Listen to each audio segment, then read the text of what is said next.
ساری دنیا کو اپنے دکھ بتاتے ہو یار، کبھی مصلی پہ بیٹھ کر کے نا، یہ چونکہ اللہ سے باتیں ہوتی ہیں، اس پہ کھڑے ہو کر کے اپنے اللہ کو بھی کچھ سنا دیا کرو، بتا دیا۔ نماز کا مطلب کیا؟ اللہ سے بات، اللہ سے کلام کرنا۔ اللہ کے نبی نے فرمایا وَأَن تَعْبُدْ رَبَّكَ كَأَنَّكَ تَرَاهُ فَإِن لَّمْ تَكُن تَرَاهُ فَإِنَّهُ يَرَاكَ۔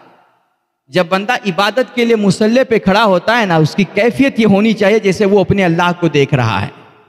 اس کی کیفیت کیا ہونی چاہیے؟ جیسے وہ اپنے اللہ کو، اور اگر یہ کیفیت نہ بن پائے کہ تم اللہ کو دیکھ رہے ہو تو اتنا تو ضرور یقین رکھو کہ تمہارا اللہ تمہیں ضرور دیکھ رہا۔ تم اپنے رب کی بارگاہ میں پہنچ گئے۔ مصلی پہ کھڑے ہو کر کے بندہ اپنے اللہ کے دربار میں حاضر ہو جایا کرتا ہے۔ وہ جب کہتا ہے نا اللہ اکبر، ساری دنیا پیچھے چھوڑ کر، یہ ہاتھ کس لیے اٹھاتے ہیں؟ کہ ہم ساری دنیا پیچھے چھوڑ رہے ہیں، بس اللہ تو ہے اور میں ہوں۔ اللہ اکبر کہہ کے نا، اللہ کے نبی نے بھی یہ طریقہ بتایا کہ جب تم اللہ سے ملنا چاہو تو سنو، میں تمہیں بتاتا ہوں رب سے ملاقات تمہاری کیسے ہوگی، تم اپنے اللہ سے کیسے مل سکتے ہو۔ پہلے جگہ پاک کرنا، خود کو پاک کرنا، اپنا بدن پاک کرنا، لباس پاک کرنا، اور جگہ پاک کرنا، اور پاک جگہ پہ کھڑے ہو کر کے کہنا اللہ اکبر۔ جیسے تم اللہ اکبر کہنا اور پھر شروع ہو جانا، گویا تم رب کے دربار میں پہنچ گئے، اور کہنا سبحانک اللہم وبحمدک وتبارک اسمک وتعالی جدک۔ کیا اللہ کی بارگاہ میں پہنچنا، اس کی بڑائی شروع کر دینا، اے اللہ تو پاک ہے، تیرے لیے حمد و ثنا ہے، تیرا نام بہت بلند و بالا ہے، تیری عظمتیں بہت بلند ہیں، تو بڑی اونچی شان والا ہے۔ اللہ کی رحمتیں، جب تم تعریف شروع کرو گے تو اللہ کی رحمتیں تمہاری طرف متوجہ ہوں گی، اور جب اللہ کی رحمتیں متوجہ ہو جائیں تو خاموش مت ہونا، تعریف کا سلسلہ جاری رکھنا، چونکہ شہنشاہ کائنات کے دربار میں حاضر ہو، مالک الملک کی بارگاہ میں حاضر ہو۔ تم اللہ کی بارگاہ میں پہنچ کر کے اللہ کی رحمتیں تمہاری طرف متوجہ ہوں گی، پھر کہنا الحمدللہ رب العالمین الرحمن الرحیم مالک یوم الدین ایاک نعبد و ایاک نستعین۔ حمد بھی تیرے لیے، ثنا بھی تیرے لیے، تو رحمان ہے، رحیم ہے، کریم ہے، مالک یوم الدین ہے۔ اے اللہ، تیرے سوا میرا کوئی نہیں، تو ہی ہمارا معبود ہے، ہم تیری ہی عبادت کرتے ہیں اور تجھ سے ہی مدد مانگتے ہیں۔ کہتے ہیں جب تم یہ تعریفوں کا سلسلہ شروع کرو گے، اللہ کی رحمتیں تمہاری طرف متوجہ ہوں گی، اور کہے گا اللہ کہ میرے بندے، تو آج میری بارگاہ میں آ کر کے اتنی تعریفیں کر رہا ہے، اتنی حمد و ثنا بیان کر رہا ہے، بتا تیری حاجت کیا ہے، تیری مشکل کیا ہے، تیری پریشانی کیا ہے۔ جب اللہ کی رحمتیں تم سے تمہاری حاجتیں پوچھیں تو ابھی حاجتیں مت بیان کرنا، تم اللہ کی بارگاہ میں جھک جانا،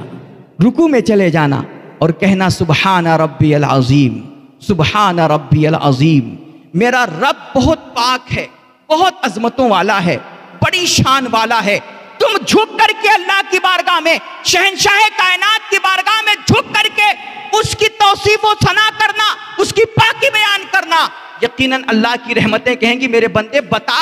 میں نے تیری حمد و ثنا سنی، میں نے تیری توصیف سنی، تیری تعریف سنی، تو نے میرے لیے بڑی عظمتیں بیان کی، میری بڑی تسبیح و تحمید کی، بتا بندے تیرا معاملہ کیا ہے، تیری مشکل کیا ہے۔ تو پھر تم اٹھنا اور کہنا سمیع اللہ لمن حمیدہ، میرے اللہ نے میری باتیں سن لی، میرے مشکلات سن لیے، لو میری حاضری لگ گئی۔ ربنا ولک الحمد، اے اللہ تیرے لیے حمد و ثنا ہے، اے اللہ تیری تعریف ہے، اے اللہ تیرے لیے پاکی ہے۔ تم کہتے جانا، اور پھر اللہ مچل کے اس کی رحمتیں پوچھیں گی، بتا بندے تو اتنی تعریف کرتا جا رہا ہے، کچھ بولے گا تو صحیح، منہ سے کہے تو تجھے چاہیے کیا،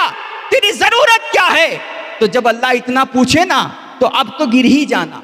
اب تو سجدے میں ہی چلے جانا، اور جا کر کے ناک رگڑ کر کے کریم کی بارگاہ میں کہنا سبحان ربی العالی، سبحان ربی العالی، سبحان ربی العالی۔ اللہ کی قسم تم مچل مچل کر کے، ناک رگڑ رگڑ کر کے اللہ کی بارگاہ میں اس کی تسبیح و تحمید کرو گے اور اس کی حمد و ثنا بیان کرو گے، اللہ کی ساری رحمتیں، ساری توجہات تمہاری طرف متوجہ ہو کر کے کہیں گی بتا بندے اتنی حمد و ثنا کر رہا ہے، اتنی میری تعریف کر رہا ہے، کچھ تو بول، میں تو حمد والا ہوں، میں تو ثنا والا ہوں، ساری تعریفیں ساری تسبیحات میرے لیے ہیں، لیکن تو اپنے لیے تو کچھ بول، تجھے کیا چاہیے، تیری کیا پریشانی ہے، تیری کیا ضرورت ہے؟ تو اب تم اتحیات میں بیٹھنا، تشہد میں بیٹھنا، تشہد میں بیٹھ کر کے اور پھر کہنا التحیات للہ والصلوات والطیبات، یہ ساری تعریفیں، ساری تحیات، ساری حمد و ثنا، ظاہری باطنی ساری عبادتیں اللہ کے لیے تم کرتے جانا، تعریف کرتے جانا، کرتے جانا، کرتے جانا۔ ہو سکتا ہے اسی نماز میں تمہیں مصطفیٰ جان رحمت کے بھی جلوے نظر آنے لگ جائیں، اور جب مصطفیٰ جان رحمت کے جلوے نظر آئیں تو کہنا السلام علیک ایھا النبی و رحمت اللہ، پھر اللہ کے نبی کو درود و سلام بھی پیش کرنا، اور پھر اللہ کے نبی اور ان کی آل پہ بھی درود پڑھنا، اور درود پڑھ کے اب تو ساری توجہات، ساری گارنٹی، ساری سندیں تمہیں مل گئیں کہ اب جو مانگو گے اللہ ضرور قبول کرے گا۔ اور پھر آخر میں جب اللہ بھی کہے بول بندے تجھے کیا چاہیے، مصطفیٰ بھی کہیں بول میرے غلام تجھے کیا چاہیے، تو پھر کہنا آخر میں اللہم اغفر لی ولی والدیہ، اے اللہ میری بھی بخشش فرما دے، میرے والدین کی بھی بخشش فرما دے، ولی جمیع المومنین والمومنات، اور اے اللہ صرف میری نہیں، صرف میرے والدین کی نہیں، دنیا بھر کے سارے مومنین اور مومنات کی بخشش فرما دے۔ کہتے ہیں تم مصلی سے بعد میں اٹھو گے اللہ تمہاری حاجتیں پہلے پوری کر، تم مصلی سے بعد میں اٹھو گے اللہ تمہاری حاجتیں پہلے پوری فرمائے گا، پھر دیکھنا تمہارے سارے غم کافور ہوں گے، سارے دکھ دور ہوں گے۔ اور اسی لیے اللہ نے قرآن میں فرمایا ہے جب مشکلات تمہیں گھیریں اور جب پریشانیاں آئیں، دنیا کے سامنے آنسو مت بہانا اور دنیا سے اپنی مشکلیں مت بیان کرنا۔ جب تمہاری کوئی مشکل آئے نا فاستعینوا بالصبر والصلاۃ، تم آ کے مصلی پہ بیٹھ جانا، اور مصلی پہ بیٹھ کر کے اللہ کی حمد و ثنا کرنا، اس کی پاکی بیان کرنا، اس کی بارگاہ میں ناک رگڑ کر کے اپنی پریشانیاں بیان کرنا، پھر دیکھنا اللہ تمہاری زندگی میں کرشمے ہی کرشمے پیدا۔ تو نماز کو سمجھو، نماز ہے کیا، اور نماز کی گہرائی میں اتر کر کے اللہ کے عشق میں ڈوب کر کے جب اللہ کو سجدے کرو گے نا، تمہارے دلوں کو بھی سکون ملے گا اور تمہاری دنیا بھی سنورے گی، آخرت بھی سنورے گی۔